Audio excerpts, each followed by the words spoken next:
I've been spending a lot of time taking apart my 1963 Chevy Corvair. Now it's time to start putting stuff back together. We're going to start with the engine. This is my first time rebuilding an engine, so you're definitely going to see some mistakes in this video, probably ranging from, gee, I would have done that different, to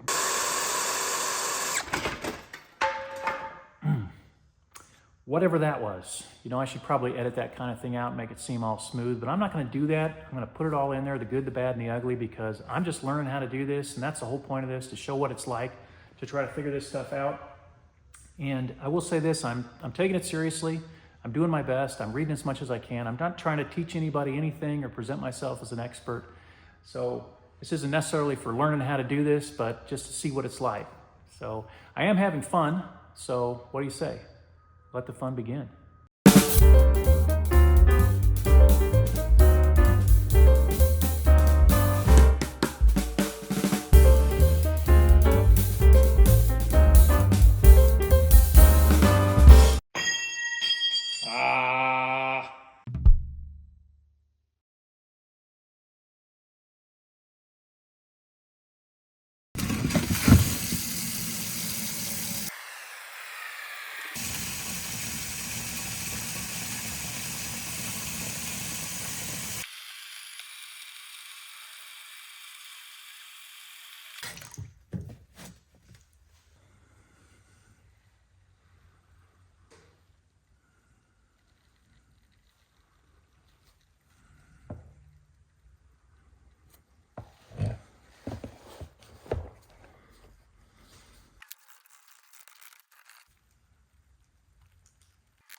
This part where I use the metal razor blade feels absolutely silky smooth compared to this part, which still has some stickiness and bumpiness to it. So I think I'll run the metal razor blade over the surface, holding it vertically as is recommended so as not to scratch or damage the surface. See, that already feels really smooth.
A lot of people talk about deflashing the engine components while you've got it apart, getting rid of little, metal burrs and so forth that remained after the block was casted or however they make it at the factory.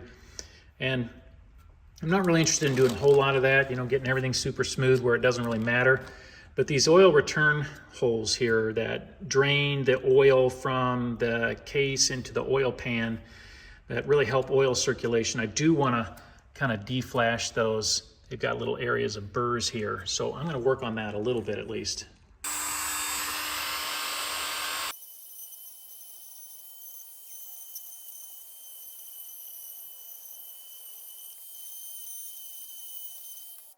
Okay, these oil holes are looking a little bit smoother, so hopefully they'll drain a little bit better.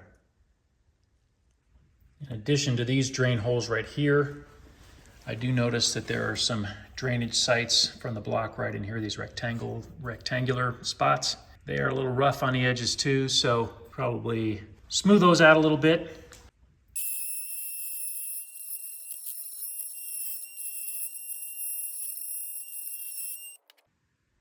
Okay, these are all looking much better.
This is our crankshaft, and the main bearings are numbered from the back to the front, 1, 2, 3, and 4. As we can see from the shop manual, this is turned the other way. So it's the rear of the engine, 1, 2, 3, and 4. Here we have the journal diameters. Numbers 1 and 2 are slightly different than numbers 3 and 4. We're going to check this crankshaft to make sure it's within specifications, and we'll use a micrometer set for that. I got one, never used it before. Never used any micrometer before, so let's see what we got here. We're going to need the one that goes from 2 inches to 3 inches, so that's this one right here. Now this set does come with a standard, so we can calibrate this thing, so let's do that. Wow, that actually looks like it's precisely on the 0 there. Okay, I've calibrated my micrometer, so now I'm going to measure the crank. I'm going to do it in 3 different positions along the journal, in 3 different rotational positions of the crank.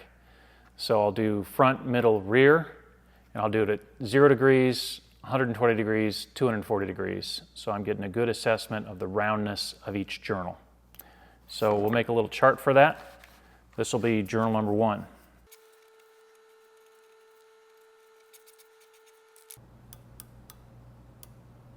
So it's ratcheting right there. So let's just measure that. So see if I know how to do this. So yeah, so it looks like we're, oh, I gotta read again. 2.0989.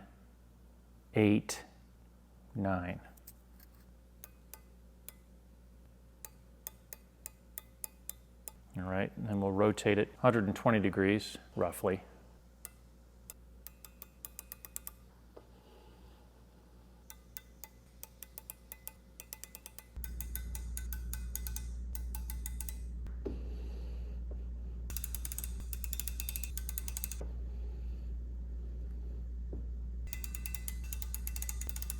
All right, let's talk bottom line here.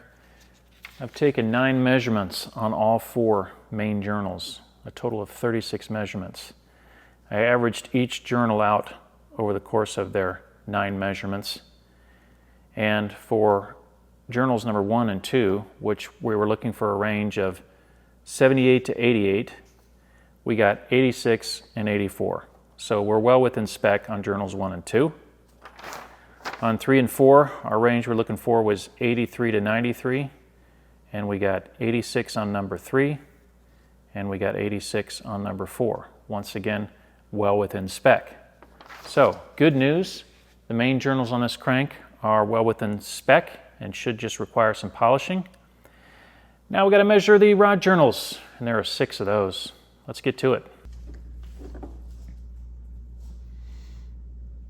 That's the wrong micrometer. Okay, I measured all the rod journals and I showed that they were all within the spec of 1.799 to 1.800 except for numbers 3 and number 5 here. Those were 1/1000th off of spec. I took the crankshaft to a machine shop just to have the experts check it as well. They thought all the journals were in spec, including all the rod journals, so all they did was polish it. Now I've got it back. I do want to check it one other way, and that's with Plastigauge, just to be absolutely sure that the clearances are okay.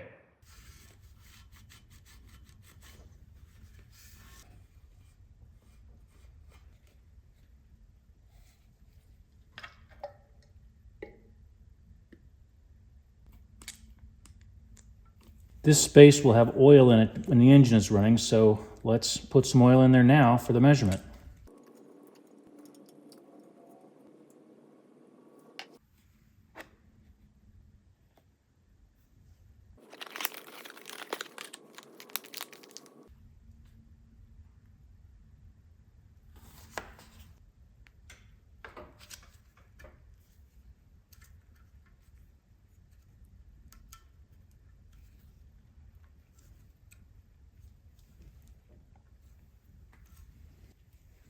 All these bearing inserts have a locating tab that you can use to get the proper orientation.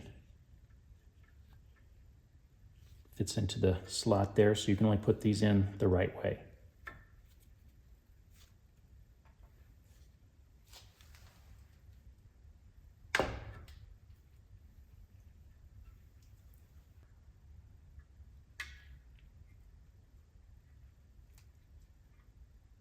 All right, those of you who know what you're doing, you know that I put the wrong bearing insert there.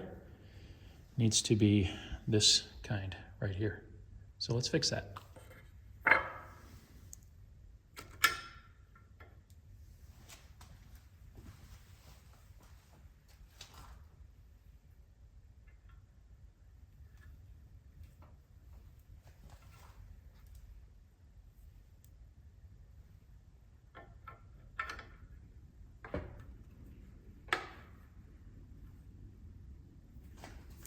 One thing to note about these bearing inserts is that the number 4 bearing insert is different, and it has a little bit of brown dye on that. So this one specifically goes on the number 4. You don't want to put that on any of the other locations.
Still see a little gapping in this case, so I'm going to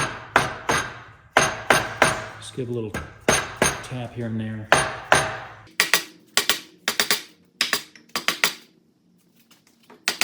Looks good. Okay, we got these all finger tight, these 8 bolts here for the case halves, and we can torque them now. We got to do it in a certain sequence, and you got to be careful here because this is the service manual, and it shows that sequence 1, 2, 3, 4, 5, 6, 7, 8. But this is showing that the nuts are on the right half of the block. And I have the nuts on the left half of the block. And the reason I have them there is because that's where they were when I took this engine apart. So I don't know if that's a problem or if it just doesn't matter, but this is where we're at. So I'm going to tighten them with the nuts on the left half of the block.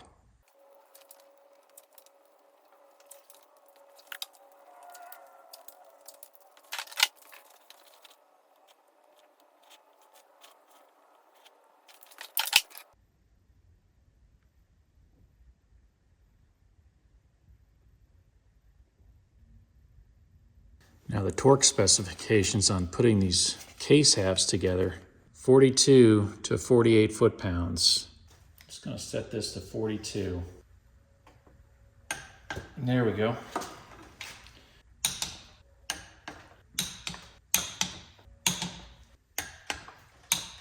Okay, those are all tightened to 42 foot-pounds of torque. There is one more fastener we need to deal with, and it is the bolt that goes right there. It actually holds the oil pickup tube. That's no problem, except I just gotta find it. Turns out I can be somewhat organized.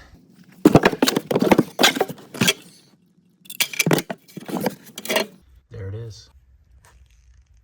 All right, this one just calls for 7 to 13 foot-pounds, so I'm just gonna put it on 10. There we go. All right, that's 10. Great, now let's immediately take it all back apart again.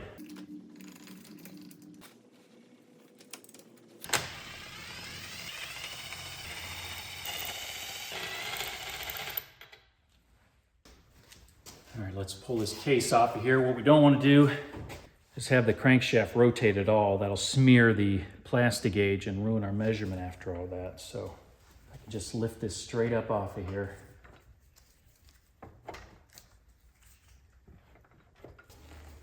Oh, I know this. There we go. That bolt was kind of sticking. All right. I can already see we got good plastic gauge spread there. No smearing. So that's great. Okay, so the clearance we're looking for is right around 2 thou.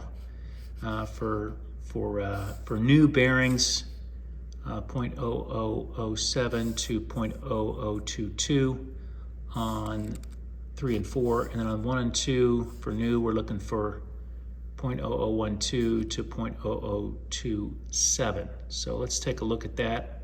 All right, so this is number 1. We can see it's coming in almost exactly around 0.002. If anything, it's a little skinnier than that, meaning it might be around 0.002 something. And for this bearing, we can go up all the way to 0.027. You see we're not quite to 0.003, so should be good there. So here's number 2, same specs, about the same situation. Might be slightly over 0.002, but nowhere near 0.003. So we can go up to 0.027, and I think we're good here. This is number 3. This one we can only go up to 0.022, and I think we're okay. It's pretty close to just spot on 0.002, so that should be all right. Finally, number 4 here. This looks to be wider than the 0.002 mark, meaning that it's a tighter clearance. Nowhere near 0.015, but we could go all the way down to 0.012 in the specs. So this is clearly within the spec as well. So I think we're in good shape. I'm reusing the old connecting rods. I had Clark's Corvair install them on new pistons, and then I had new rod bolts installed on them, and I had the big ends resized after the new rod bolts went on. And I did check them with plastic gauge on the crankshaft, which I wanted to do while the crankshaft was still out of the engine. But I'm not going to cover all that in this video. We'll talk about that in more detail when we get to the part of actually installing the pistons and cylinders. Before we reassemble the block, the first thing we need to do is make sure these studs are okay. Now, most of them stayed in during the disassembly, but 3 of them actually came out. This one here and a couple back over there. This is 5, that's 2 and 4.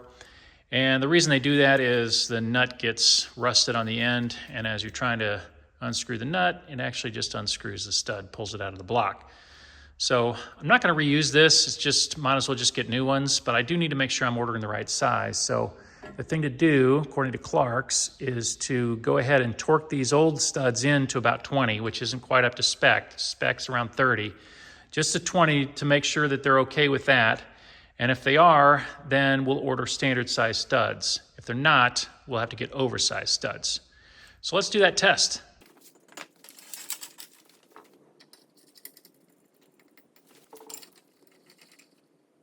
Maybe starting to bite a little there, but honestly, it's already about the same level as its neighbors. So I'm going to set the torque wrench. I'll just start with it at around 10. Yeah, see, this is already seated well beyond where it should. And as a matter of fact, it's coming out the other end of the block. So it's already protruding from here. So I don't think that's going to bite, and we're going to need an oversized stud for this one.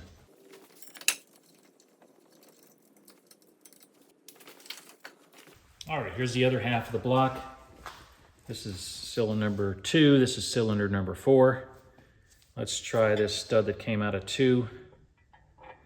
Now, unlike the other one we just tested on 5 and this one here on 4, those two pass all the way through. This one has a blind end down there. So if this doesn't bite properly, I don't want to over torque it, or I could really start to damage the threads because it's going to seat all the way down in there and then just start turning the threads. So we'll just try this again on a torque of about 10 just to see if we can get it to bite. And I can already see it's too deep in there without having bitten. So I'm gonna take that back out and assume we need to upsize this one as well. And then we'll do this one.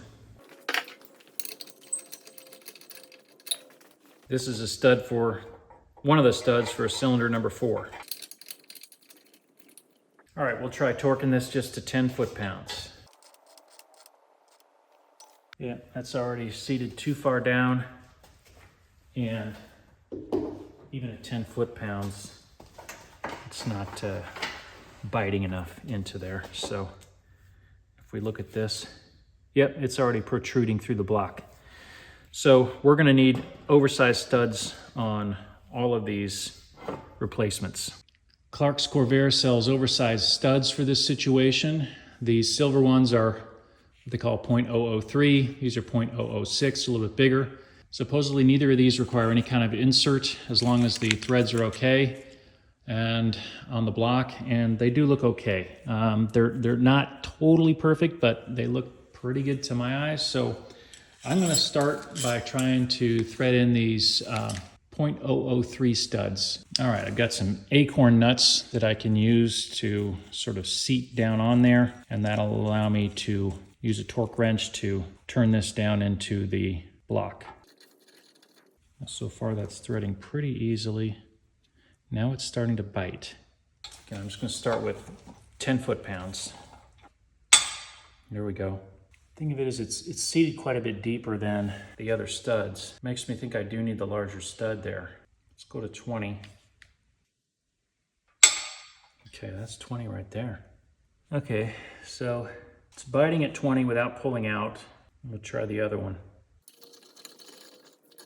Okay, let's try this one.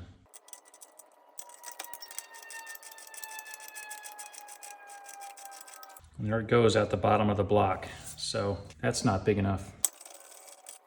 All right, so the large studs didn't work. Let's try the extra large. Try it. I'm gonna go back down to 10. There we go, there's 10. Try 15. There's 15. There we go, it's 20. That looks good. That bit and held around 20, so we'll try this one as well. Yeah, that's going all the way through the block without stopping. So now we're looking at some other solution. All right, so we want to stress test these studs before we put the heads and everything all together to make sure that they're going to hold and not pull out. That'd be a bad time to find that out after you've already put so many things together. So we're going to make a little substitute cylinder and head assembly just by putting a tube over this. I'll cut this down to the right length, put another washer on top here, and that way we can tighten down onto that tube and stress test each of these studs.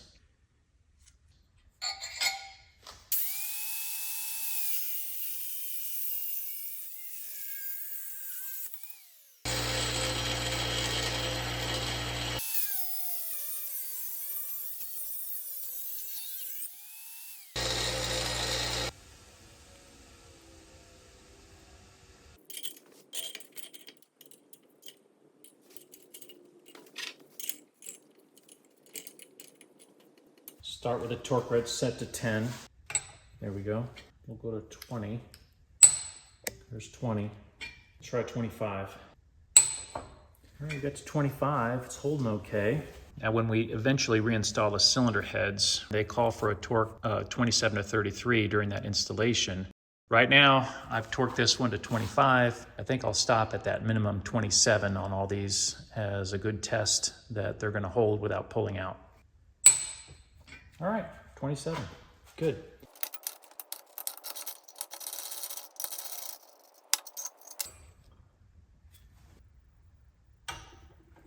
Good. Okay, good.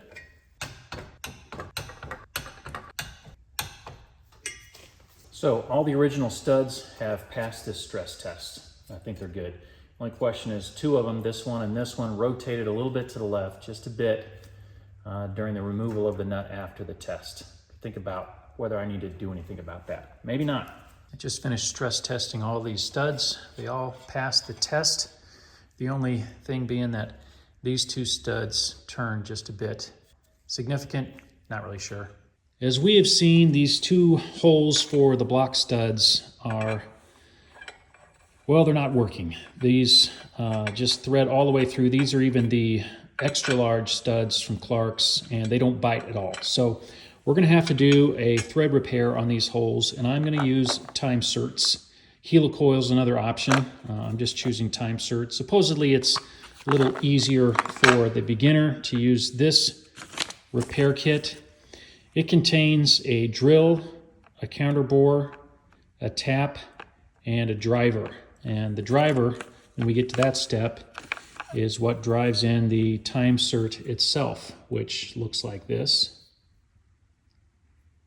And you just load it on here and drive it in once we've prepared the hole.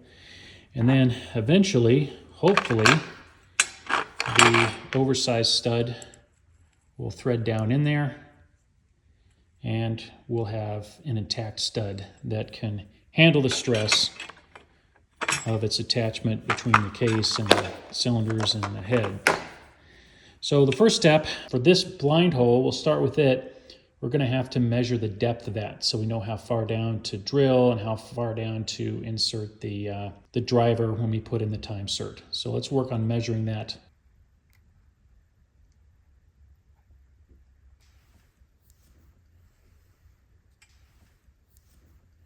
Okay, so I'm going to first mark this drill bit just with a little Sharpie, and then we'll put a piece of tape there.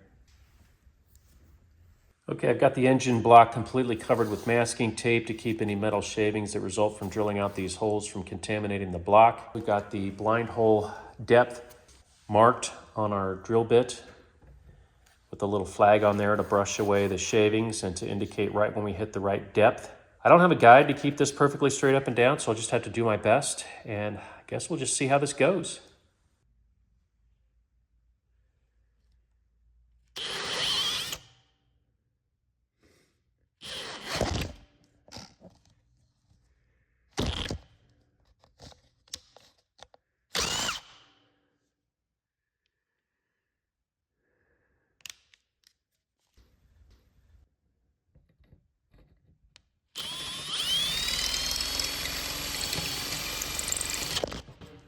Lines up right there. Might need a stronger drill. All right, we're gonna go old school here. This thing's probably from the 60s, but it's got a cord. Let's see if this works better.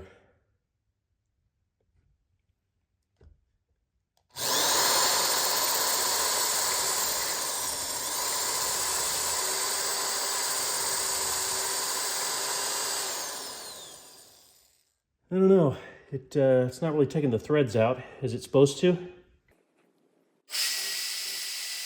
It did. I mean, there are still ridges indicating where the threads were, but they're completely smoothed over. So we can see we have shaved down the threads there compared to the other hole. Now we're ready to use the counter bore on the hole.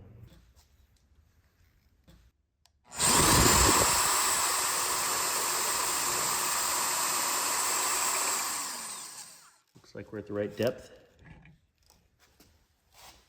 Okay, I've marked the tap for the depth of the hole. We're going to put a little oil on the tap, and then we can start putting new threads in our hole.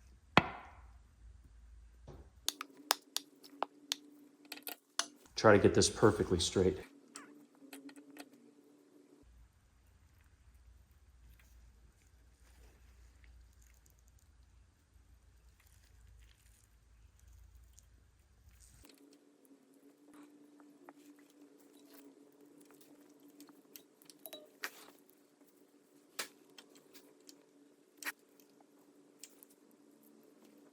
Seems like it's starting to bite into the aluminum.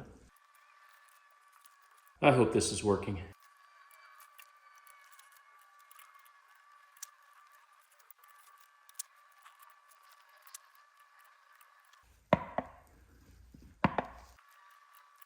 Now it's starting to bind there.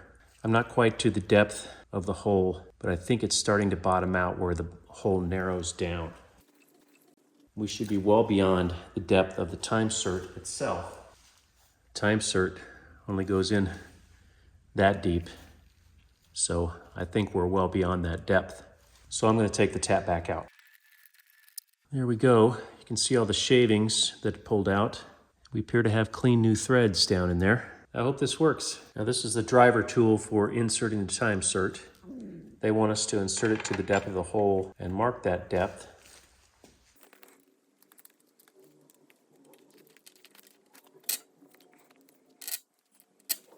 Okay, here is the time cert that's going to go into the hole. This is the driver that's going to put it down in there. I'm going to oil the threads of this. And on the time cert on the outside of it, I'm going to put some red thread locker to make sure that it is firmly fastened in there.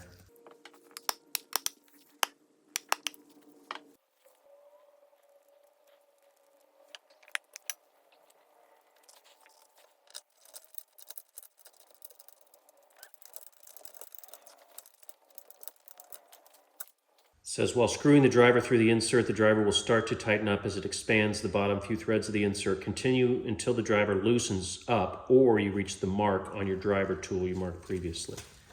So it is tightening up. So we'll keep going because we're not to the mark yet. Almost there. And I'd say we're there. So I'm going to come back out again. And there we have it. Time cert is in. What I want to do now is I want to wait 24 hours for that thread locker to set up on the time cert, and then I will insert the Clark's oversized stud in there, and that should complete the repair. But I want to finish this one before I move on to this one, just to make sure everything works right on this first. It's actually been a couple of days since we put this time cert in, so the thread locker should be well set by now. Now I'm faced with an issue where Clark's recommends that you use the 6 thou oversized stud in these time certs. The online forums suggest that it's too big and it'll bind in there and you need to run a die over the threads. I happen to have a 3 thou oversized stud from Clark's as well. It seems to me it would make more sense since this 6 thou oversized can barely even engage the threads. It's really, I think, too big. I think it would make more sense to just use this 3 thou oversized stud. If I'm using one that's a little too small, I'm not going to hurt anything, I don't think. I think I'll put red thread locker on there, and if I have a problem, I can back that out and remove the thread locker before it permanently sets. Now the other issue is, you thread this thing in there, and then you need to remove the nut that you use to thread it down. And what if you back the stud back out again with that nut? So I got this blind-ended nut, which is what they recommend from Clark's.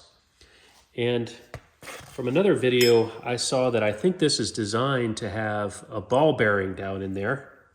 So I got a 5mm ball bearing. And I think what that can do is reduce the friction at the mating surface when this thing bottoms out, so that all the torque goes into the threads, and then hopefully that means we can pull it off after we've set the stud in there. So that's my plan. Let's see if it works.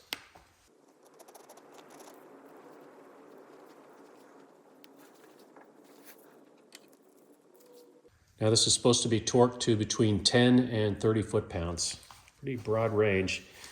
So I'm going to start just at 10, I guess. Okay, that's 10. That's 20. Okay, go up to 30. I got a bad feeling about this. Well, it's binding up at 30. Okay. I don't want to go any higher than that, so let's just take it back out. Yeah, so I was afraid of that's going to come off. So we might have to use a double nut technique to get this stud back out of here.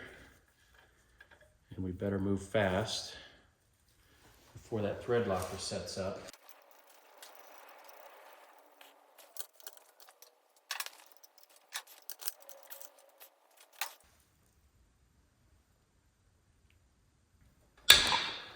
Well,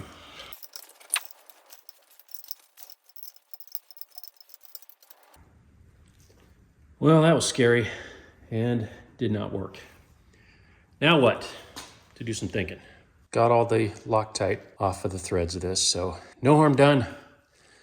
This is a 3/8 inch 16 NC die, and I'm gonna run it over the threads of this 6 thou oversized stud to see if we can then make it fit into the time cert.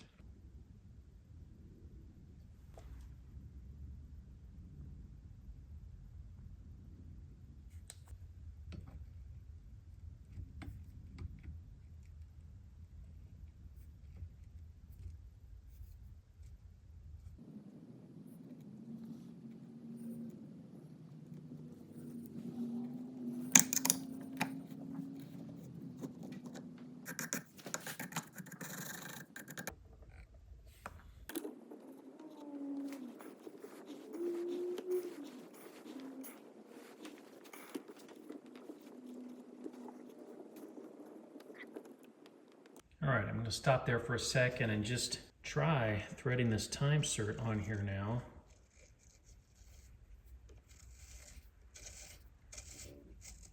And that is working. And then it hits the old part of the threads and it tightens up. So I think the thing to do is to run this die almost to the top here to allow it to reach a spot to where it really bites in and tightens up right at the depth you want it to be for the length of the stud. So I'm going to keep going up the die till, about here or here. And we can run it into the block with the time cert in and make adjustments, go up a little higher if we need to. See if that works.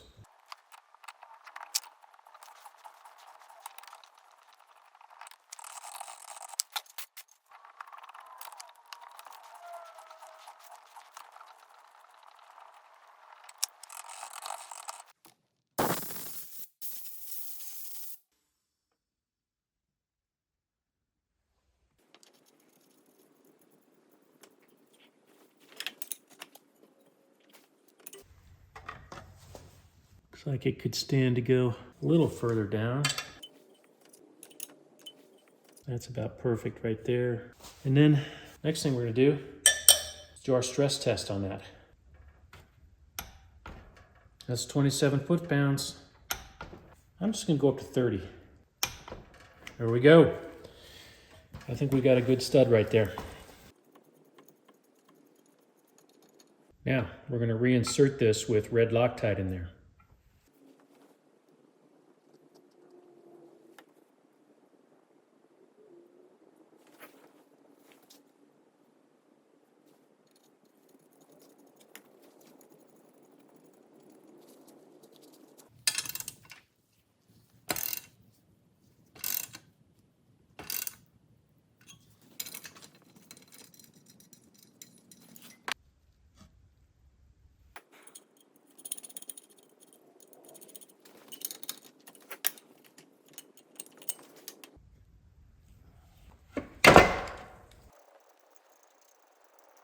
And there we have it. A new stud in that position, passed stress test, should be good. I think we'll do the exact same thing to the other two missing studs.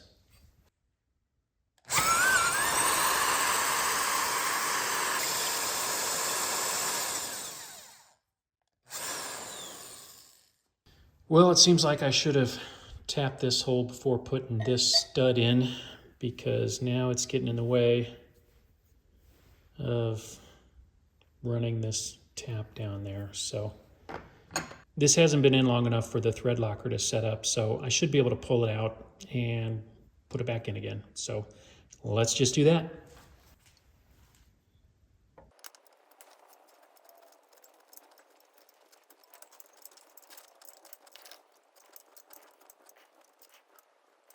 The tap is coming out the other end, so we can pull it back out.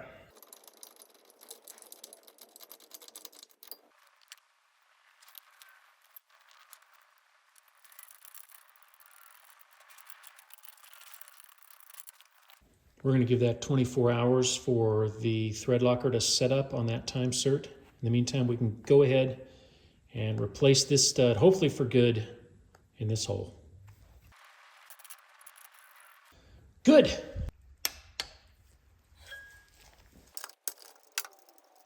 The repair is done.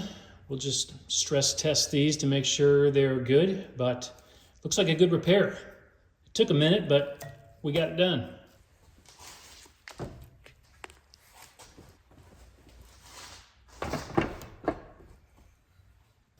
Now this is cylinder 5, and we haven't done a thread repair on this one, but I did go ahead and run a die down the threads of this 6/0 oversized stud, and I think it's going to work in here. Yeah, it starts to tighten when it gets to the untouched threads. It's still a little high, so I probably need to run the die a little farther along there. But I think once we do that, put a little red Loctite on there, we're going to have a good repair without the time cert.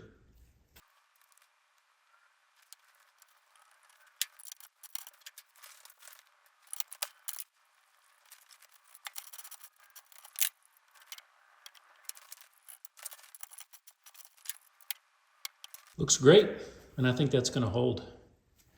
We're done.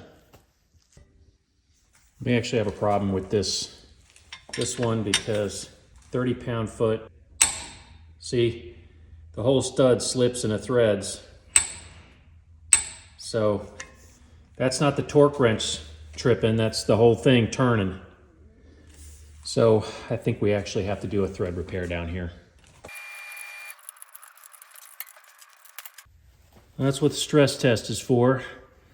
Found out now, before it's too late, that this wasn't going to work. We didn't want to get the cylinders and cylinder heads on there and find out this repair was no good. So these threads are shot. This stud should still be good. I might run the die down it one more time, but we'll put a time cert in there and get a good repair out of it.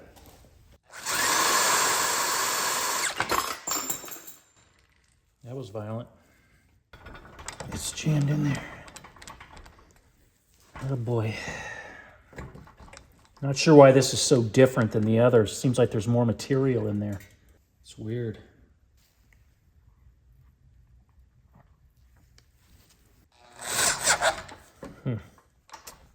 Just jams.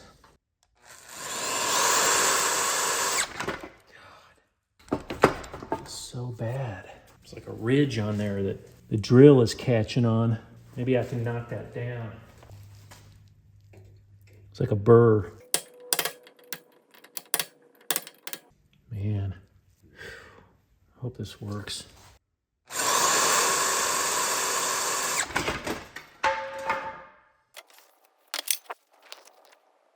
Here's a hole from the other side. Looks like we made a mess of it. I think it's getting too close to the cylinder mating surface there. Oh boy. All right, I've had enough fun drilling on this thing. I think we got it deep enough, and I'm worried I've already damaged it. So I'm gonna go ahead with the counter bore, then we'll tap the hole, put the time cert in.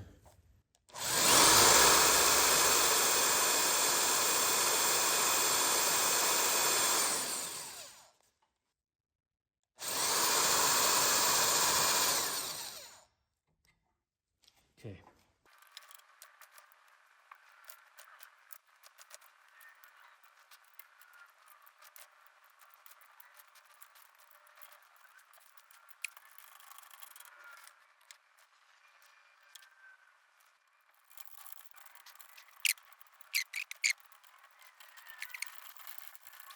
Here's our repair. It looks better than I thought it would. I'm gonna let that set up for 24 hours, then we'll put the stud in and stress test it.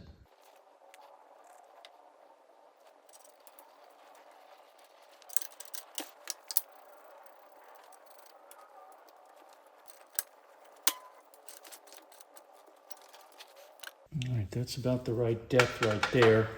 I may have gone a little too far with my die. See if it at least torques at 10. Yeah, so there's 10. It's supposed to be 10 to 30. Let's try 15. It does 15, 20. Okay, that should be about perfect. That's great. Right on level with the other ones. The end of the thread sitting right about the same spot as its neighbors there. So, feeling better about this. I think we finally have a good stud repair on both blocks. These block studs are a little rusty, and it's hard to get the rust off because I can't take them out of the block, take them over to the wire wheel. I've done my best with them. They're still a little rusty, so I don't think I can use regular paint on these. Instead, I'm gonna do the old paint over rust pour 15. There's a kit here that's got the necessary prep stuff and the pour 15 itself.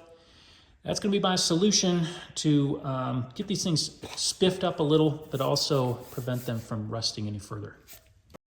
Did you ever go on Amazon and search for something really specific, like for example, high temp pour 15 for use in engine applications, and you're getting ready to buy that, but before you do, they suggest you get the whole kit with the degreaser and the metal prep, so you say, oh, I'll get that. So you buy that not realizing that it's no longer the high temp that you were looking for, and you don't even realize it until after you've already applied 2 coats of that stuff, and then you decide you have to basically buy some high strength aircraft paint stripper to take off all that work you just did, just so you can do it all over again. Now with the high temp pour 15. Yeah, well, I did that, and I will say this, I like the new color better anyway, so all's well that ends well. Live and learn.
I broke off a bolt when I was taking off the oil pan. We'll have to extract that using a bolt extractor. Never done that before. I guess you start by drilling a hole, and then we'll use the bolt extractor.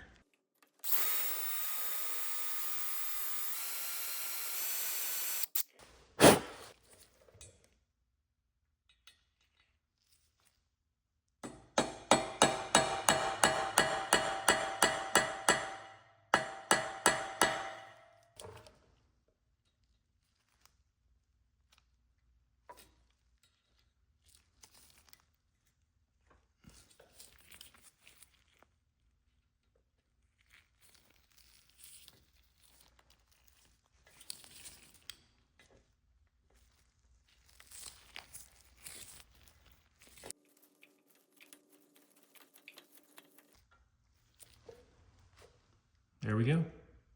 I'm about ready to put these block halves together with the crank and the cam in between. I've rigged this up on some blocks of wood with some bolts going into existing holes in this is the left half of the block here. And what these do is elevate the block so that I can get to the case bolts heads that are going to go underneath here, up through, and we'll put the nuts on the top when the other half of the block goes down. And then I've got space on my Workmate workbench for the block studs to pass down there. We'll start by putting a little oil on the bearing surfaces.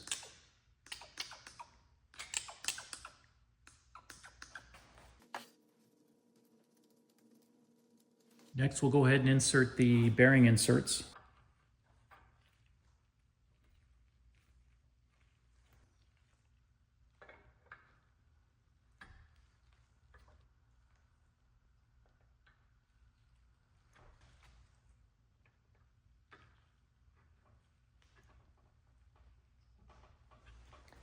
Next, we'll put a little assembly lube on the bearing inserts.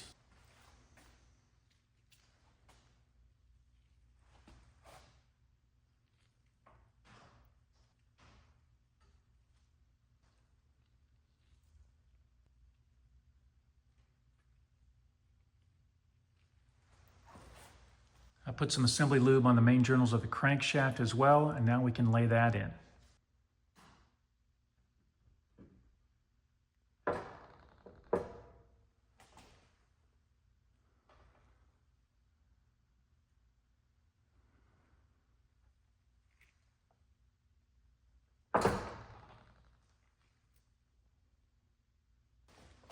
This is a new camshaft. I got it from Clark's. It's designed for the turbo. It's part number C7722. It's their 260 camshaft. And it has this, what they're calling a fail-safe gear, new thrust washer on there. And they also threw in some cam lube with that. So we'll put that on all the journals of the camshaft and probably lay it on the bearings as well.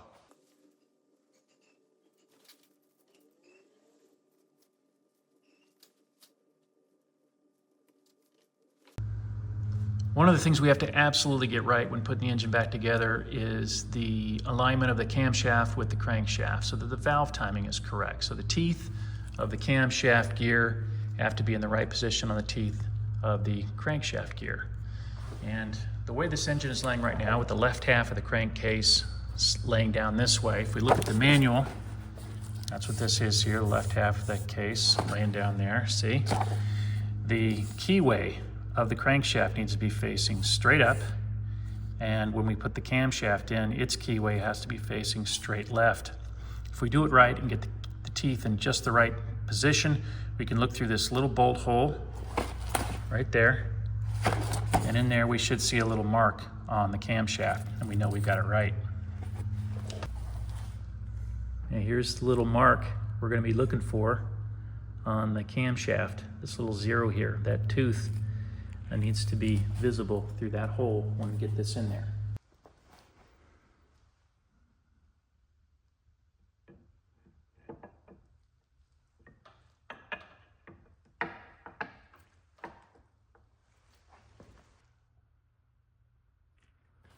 There's our mark through the bolt hole. This is up, that's left, and we are good. While we've got good access to them, I'm going to go ahead and put some assembly lube on the rod journals. Could probably do this after the case is assembled, but maybe easier now.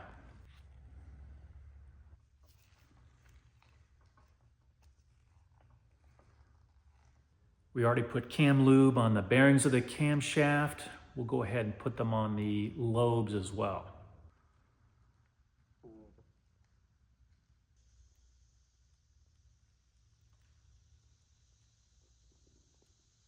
Now I've got to set these case bolts in from underneath, and I'll have to move the case around a little bit to accomplish that. I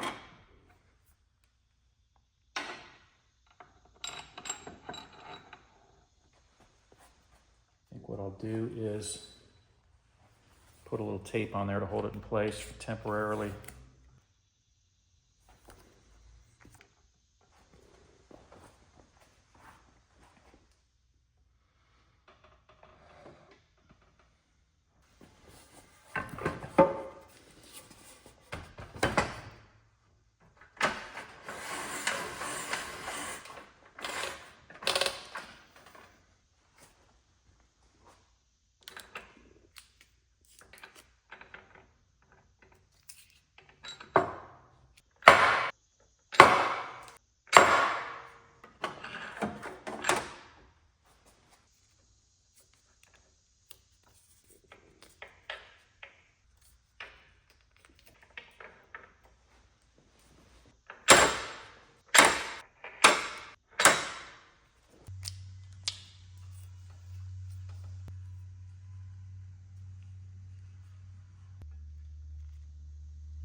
As far as using sealant between the halves of the block case, there's different opinions on this. The shop manual actually says to use it.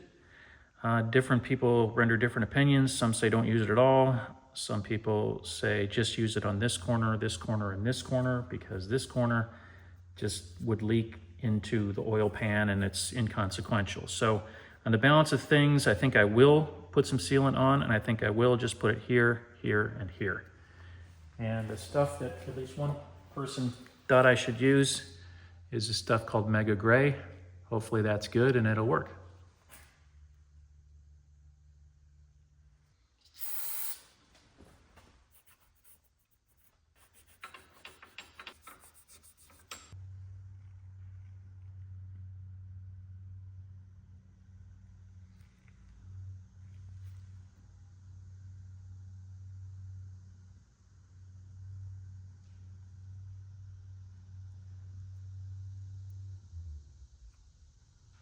In any given project, I guess you're gonna have a few moments of truth, and I suppose this is one of them. I'm hoping I did everything as right as I could. I think I did, but it's time to put these two case halves together, and that's not something I plan to reverse or go back on. So it's a pretty big step, and I'm a little nervous about it, but the time has come and I can't put it off any longer, I guess. Here we go.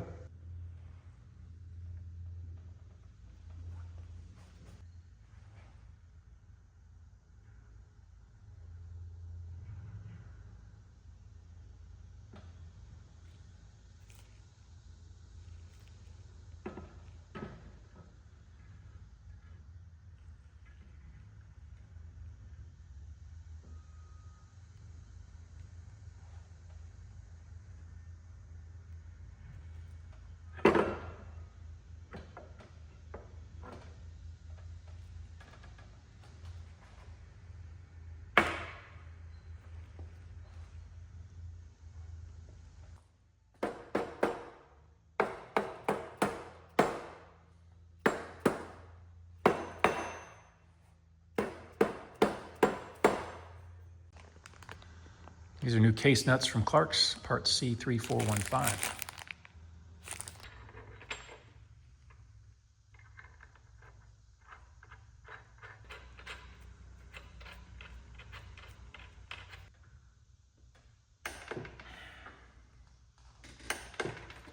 That's 45 foot-pounds.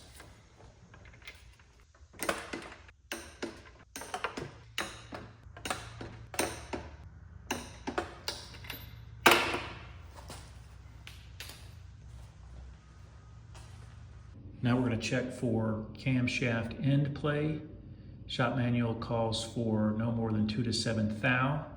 I've got this dial gauge set up on the rear end of the camshaft. I'm going to push on the other end and see how much end play we have.